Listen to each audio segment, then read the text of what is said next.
লাগাইছে, এটা লাগাইছে। এই যে গাইস দেখেন, এটা পেঁয়াজের এটা মুড়ি কাটা পেঁয়াজ, এটা আরো বড় হবে। এই পেঁয়াজগুলো হচ্ছে অনেক বড় পেঁয়াজ ভাই, অলরেডি দেখেন এই যে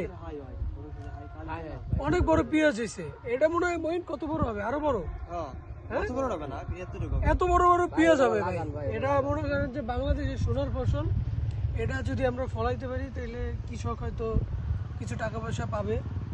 আর দেখি আমাদের মতো লোকজনও যদি কৃষি ক্ষেত্রে আগামীতে পিন্টু এগ্রো নামে যে এগ্রো ফার্মটা আসবে, ওই ফার্মে এরকম পেঁয়াজ দানা থাকবে, গরুর খামার থাকবে, হাঁসের থাকবে দর্শকদেরকে। কারণ এটা খুবই অনেক বড় পেঁয়াজ এবং ঘ্রাণ আছে ভাই পেঁয়াজের। হ্যাঁ, এটা কি তোমার এই বিদেশি জাত নাকি? না না, দেশি এগুলো, দেশি জাত। দেশি বীজ। এটা আপনার এই ফরিদপুরে কিন্তু একটা আছে, ফরিদপুরের এবং পেঁয়াজ। আগামীতে পিন্টু এগ্রোতে শায়েক সিরাজ করবে, সম্ভবত আসার একটা চান্স আছে, ভিজিট করবে, প্রোগ্রাম করবে। ঠিক আছে, ফরিদপুরের পেঁয়াজ কিন্তু বিখ্যাত পেঁয়াজ। এখানের পেঁয়াজের কোয়ালিটি, মান, গুণগত মান ভালো এবং চাষের প্রক্রিয়া ভালো, খুব বাম্পার ফলন হয়। এখানে স্থানীয় আমাদের মহিন আছে, সে আরো ভালো বলতে আমরা পারবে। একজন স্থানীয় সাথে একটু কথা বলতে চাই। হ্যাঁ, স্থানীয় এই মহিন, এখানে তোমরা কত বছর যাবত এই পেঁয়াজের চাষ হয় এখানে? অনেক বছর। অনেক বছর। তোমার দাদার দাদা থেকে চাষ নাকি? কেমন এই পেঁয়াজ চাষ করে কি মনে হয় তোমার, মানে কৃষক কি লাভবান? যদি পায় তাহলে পেঁয়াজ থেকে বেশি করতে পারে।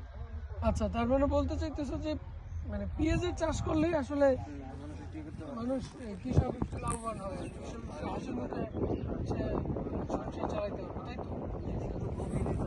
এই পেঁয়াজ কি রপ্তানি বা আমদানি রপ্তানির কতটুকু, কত সম্ভাবনা পার্সেন্ট হয়, আছে? এটা সম্ভাবনা ধরো আছে কিনা আমরা বা যদি এই ধরনের এরকম হয় কিনা জানো কিনা? ভাই যেহেতু তুমি জানো যে উনি এক্সপোর্টের এক্সপার্ট, তো উনি যদি এই উদ্যোগটা নেয় যে আমরা পেঁয়াজটা বাংলাদেশের আমরা লজিস্টিক্স ইন্ডাস্ট্রি নিয়ে কাজ করতেছি, একটা পার্ট নিয়ে। আমরা যদি এই পেঁয়াজটাকে বিদেশে রপ্তানি করতে পারি তাহলে হয়তো আমরা, যদিও আমাদের ইন্ডিয়া থেকে পেঁয়াজ আমদানি করা হয় ভাই, আমাদের তো দেশীয় চাহিদাই তো অনেক। আপনি রপ্তানি করার কারণে আজকের এই পরিদর্শন করা, আমাদের এই ফরিদপুরে আসা। তো আমরা যদি এর 30% আপনার রপ্তানি করতে পারি, আমাদের ফ্রেট ফরওয়ার্ডিং ইন্ডাস্ট্রিতে একটা আপনার রেগুলেশন আসবে, পেরিশেবল গুডস একটা বেড়ে গেল। একটা আসবে। ঠিক আছে, যেখানে আমাদের পটেটো, টমেটো, ভেজিটেবল যেটা যাচ্ছে, এটার মধ্যে পেঁয়াজ কতটুকু যাচ্ছে, কত পার্সেন্ট বাংলাদেশ থেকে ইউরোপে বা ইউএসএ তে যাচ্ছে আমরা জানি না। তো আমরা পেঁয়াজ নিয়ে কাজ করতে পারি, যেহেতু পেঁয়াজের ফলন ভালো ফরিদপুরে। কাজ করতে পারি মইন, আমরা 100 কৃষককে বাছাই করে তাদের আমরা ট্রেনিং দিয়ে তাদের সাথে আমাদের একটা এগ্রিমেন্ট হইতে পারে যে আমরা আপনার এখানে ধরেন কত বিঘা হবে জানি না, আমাদের ওই যে 200 বিঘা জমি লাগবে, আমাদের 200 বিঘা জমি। এই পুরাটা কি হয় না মইন বলো? খোঁজো 200 বিঘা জমি নিয়ে আমরা স্টার্ট তাহলে দেখো যে আমরা এই ফ্যালকনের কি বলেন, ফ্যালকন গ্রুপ থেকে আমরা আমাদের যেহেতু রপ্তানি করব ইউএসএ তে, ইউরোপ পুরাটা আমরা কভার করার চিন্তা ভাবনা আগামীতে। ইউএসএ এবং ইউরোপ পুরাটা আমরা কভার করব পেঁয়াজ দিয়ে, এবং রপ্তানি পুরাটা ফ্যালকন শিপিং এন্ড লজিস্টিক্স, এই রপ্তানিটা পেঁয়াজও একটা বড় ধরনের একটা ভূমিকা পালন করবে রেমিটেন্সে।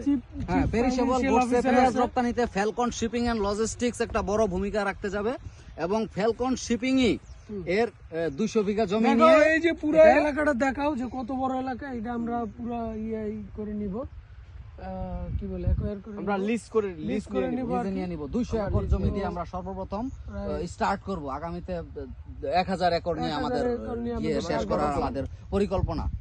তারপর মইন আরেকটা হচ্ছে আমরা যে আলুর চাষ, পুরাটা আমরা পেঁয়াজ দিয়ে আমরা দেশি পেঁয়াজ, আলু হয় না, পেঁয়াজের আচার, দেশি পেঁয়াজের ভর্তার স্বাদই অন্যরকম, এবং পেঁয়াজের হালুয়া তৈরি করে তো আমরা আজকে ফরিদপুরে থেকে আমাদের ইউএস এর প্রবাসী ভাইদেরকে পেঁয়াজের যে ভর্তার যে স্বাদটা, এটা আমরা তাদের মুখে তুলে দিই, ধরার চেষ্টা করব। আরেকটা এই যে আমাদের এখানে স্থানীয় মইন ও আছে, ও বললো যে এখানে নাকি ভাই আলুর চাষ হয় না, কি বলেন?